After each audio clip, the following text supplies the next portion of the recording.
In the name of Allah, the most gracious, beneficent and ever merciful, the omnipotent, present and the master of the day of judgment, and what not. Best lines to start morning assembly. Good morning all. Today is a fresh start, so let's embrace it with a positive outlook and read lines to learn and improve. Remember, every day is a chance to make a difference in the world and others' lives. Let's seize it and aim to be our best selves. Welcome to our morning assembly, where we unite us as a community to start our day positively.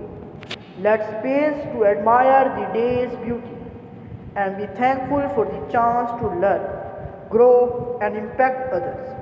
As we gather, let's recall our values and strive to uphold them in all we do.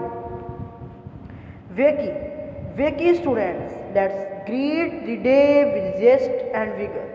This assembly is our time to connect, inspire and set our intentions for the day.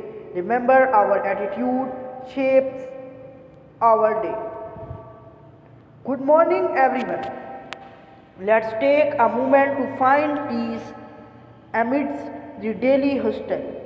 Let's reflect on our goals and values and recommit to them. With a clear vision, we can make the most of our time and make a positive difference.